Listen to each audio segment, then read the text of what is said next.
Time check, 5 in the morning. Bumisita muna kami dito sa St. Augustine of Hippo Parish Church sa Aguilian, La Union bago kami tumulak pa nun. Dahil mahigpit, ngayon mahirap magbiyahe, halina't balikan ang ating biyahe noong 2015. Hello mga papi, tayo ay nandito ngayon sa isang tanyag na tulay dito sa Vigan, Ilocos Norte, ang tinatawag nilang Quirino Bridge. Tara, simulan na natin ang biyahe papuntang norte, going to Pagudpud. Mga papi, nandito tayo ngayon sa Calle Crisologo, na kung saan noong unang panahon ay lugar ng mga tanyag at mayayamang Spanish at mga Filipino-Chinese traders nung kanilang kasagsagan ng unang panahon. Tara, maglibot tayo.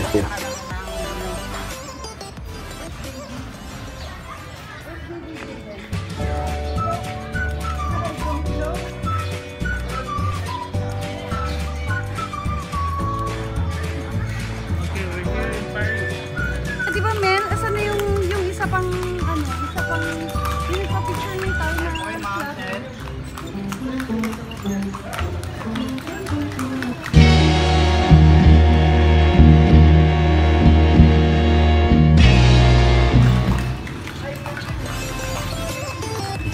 Pasalamat tayo sa mga taong nag-preserve ng ganitong lugar at nakita natin ang kagandahan, ang beauty ng mga structures ng mga bahay ng unang panahon, at ngayon ay ating nasisilayan kasama ng ating mga anak.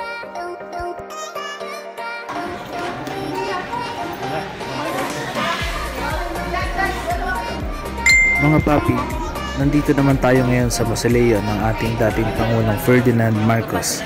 Dito, masisilayan natin ang kanyang mga dating kinagawian, mga kagamitan, litrato, libro, at kung ano-ano po.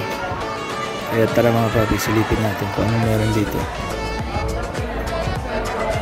saan ko nang nilagay? Isibo? Nasa iyo ba? Ay? Kala ko na. 91 200.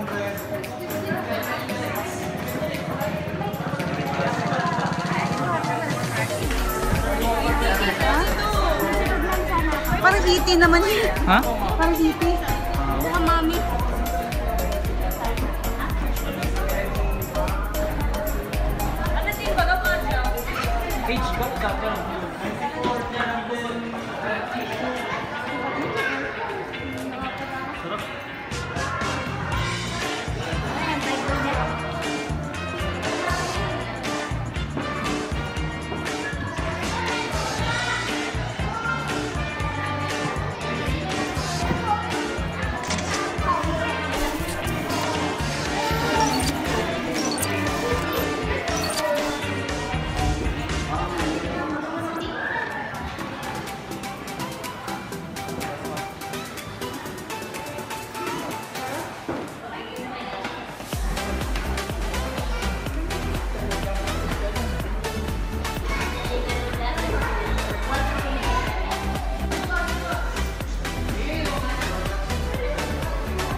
Dito naman sa Paway, Ilocos Norte, matatagpuan ang Paway Church na itinayo noong 1694 at tinaguri ang UNESCO World Heritage noong 1993.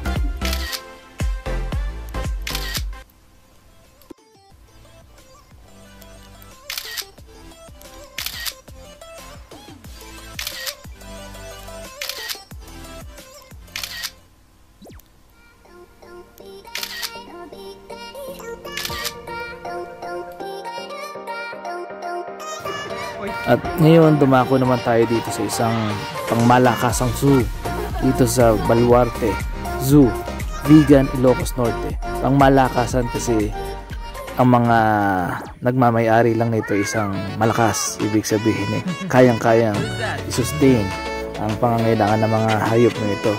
Samot-saring hayop ang meron dito at pag-aari ito ng isang politiko dito sa Ilocos Norte. Kaya tara, silipin natin itong mga hayop na ito.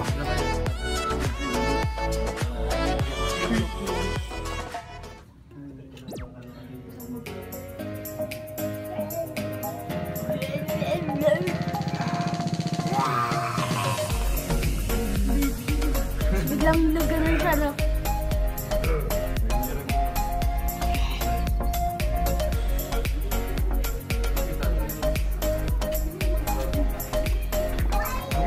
Imaginein mo mga papi, paggising mo sa umaga yan ang haharap sa'yo. Naka naman.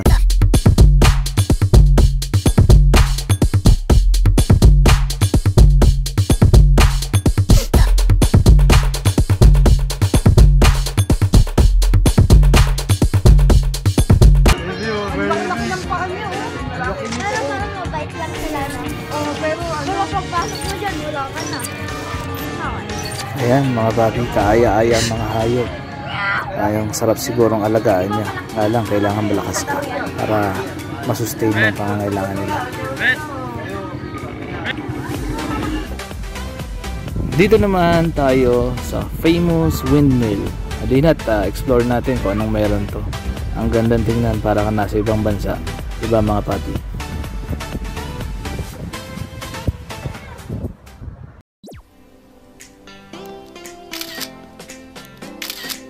Tunay nga naman ng tanawid dito sa Pilipinas ay kay ganda, kaya halina, explore pa natin ang marami pang iba.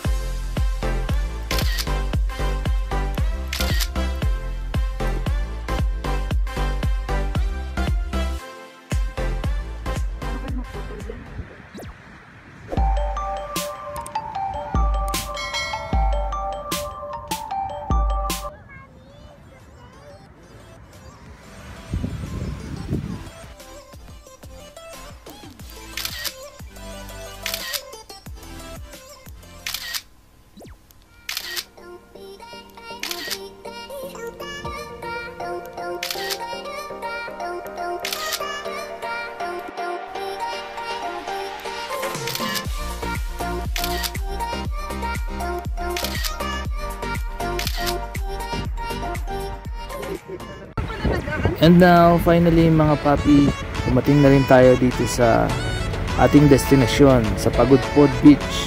Tignan mo naman. At parang siguro may halin tulad natin sa Boracay. Medyo puti ang mga buhangin. At dinat, tuklasin natin kung anong meron dito.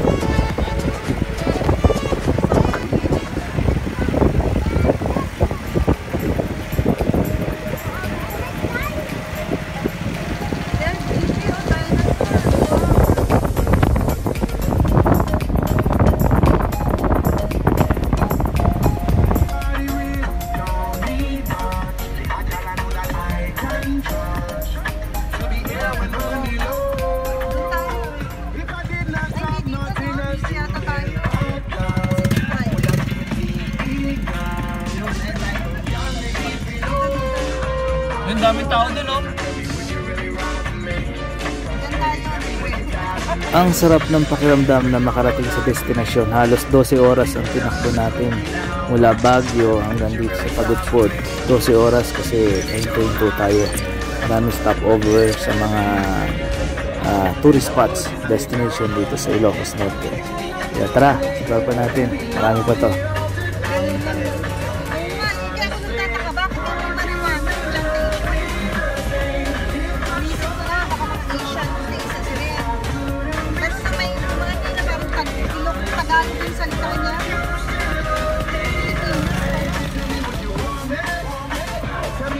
Ito ang tanawin from afar. Napakaganda, relaxing. At dito naman ang mga parking areas nila. So yan, malawak naman, ample space. Ito ang mga villa nila, makikita natin. At mayroon silang mga cottages, swimming pool. At night, ito siya, napakaganda. Sobrang relaxing mga papi. Ito yung mga sample ng mga villas nila na maliliit. Yan, marami yan mga papi.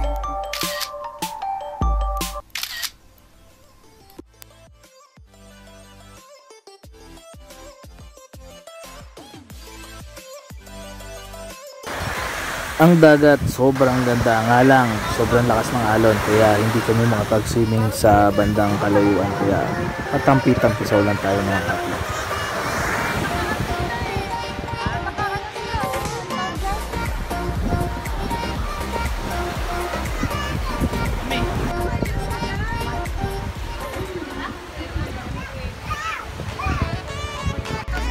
Sa Biyak na bato muna tayo.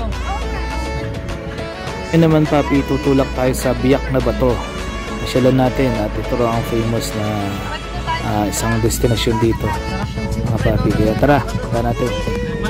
Nga pala mga papi, dito sa Pagudwood Beach during night time walang nightlife, as in wala. Kaya kami sa cottage na lang din kami kung saan kami naka-check-in. Doon na lang din kami nag happy nag-party peeps. Kasi hindi tulad ng Boracay nung araw na merong mga nightlife kabila mga bars. Pero sa ngayon wala na rin ang Boracay, kaya halos parehas na lang sila. So talagang plain beach lang talaga. Yun mga papi, dumating na tayo dito sa Biak na Bato na tinatawag. So ayan, nakikita natin medyo matutulis na lang ang bato, kaya ingat, dapat nakasapatos tayo hanggat maaari para hindi masakit sa paa.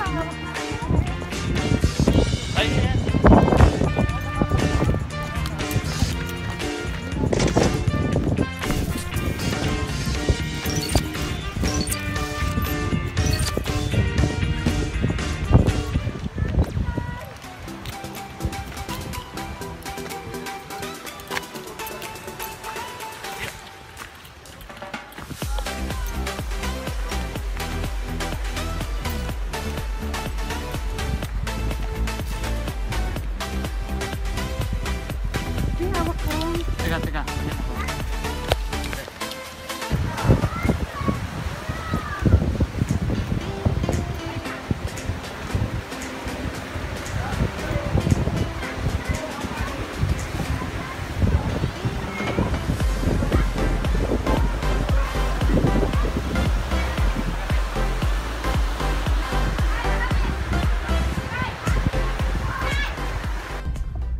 Maggagabi na, kami uuwi na. Tapos na ang saya, balik sa problema. Joke lang mga papi. Ayan papi, ito during night time. Napaka peaceful, tsaka saya. Iba ang feeling. Nakawala ka sa maingay at mausok na lugar ng syudad.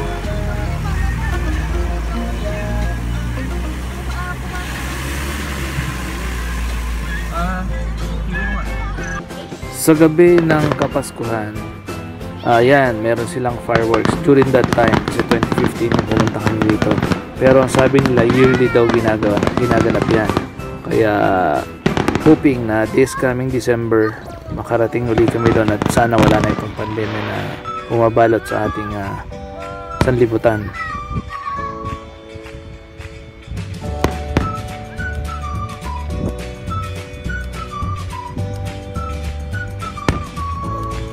Ideal po ang lugar na ito para sa pamilya, lalo na sa panahon ng mga Disyembre at maraming events. Hindi naman kamahalan ng mga gastusin dito, saktong-sakto lang, hindi masakit sa bulsa. Kaya dalit natin buong pamilya, lalo na ng mga kabataan, matutuwa sila dito.